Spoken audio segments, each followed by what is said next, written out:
Eu creo que antes de falar do como deberemos falar do porqué.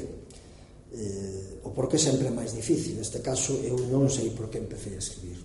Realmente, se miro cara atrás, pois non vexo nos meus ancestros ningunha persoa que se ocupase deste feito.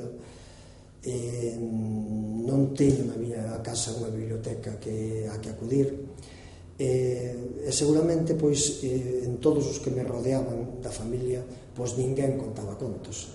Agora, contos había contos arredores, había contos das matanzas, había contos das xuntanzas, incluso nos magostos. Entón, a partir de aí, pois un vai elaborando cousas na mente, vai recibindo impresións, vai sabendo que hai algo que dicir e algo que contar para o noso país e a nosa cultura. Entón, supoño que algo, ese porqué ven por aí, non estou seguro. O como xa é máis fácil. Eu supoño que todo arrinca das lecturas.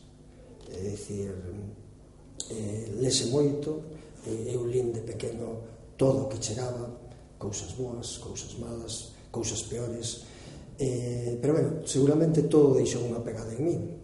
E a partir de aí, pois, eu escribía.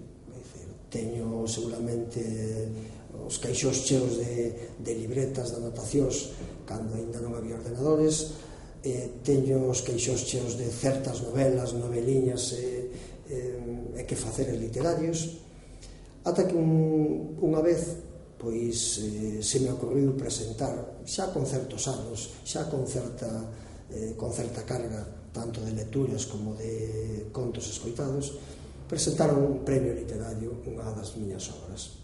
Non a gañei, por suposto, pero iso me abriu as portas a unha editorial e a partir de aí pois todo foi doutra maneira. Doutra maneira, aínda que eu sigo facendo o meu, sigo escribindo moitas cousas que non publico e sigo solamente dando aquilo que me parece a min que pode ser lido por un lector con certa fidelidade. E pouco máis.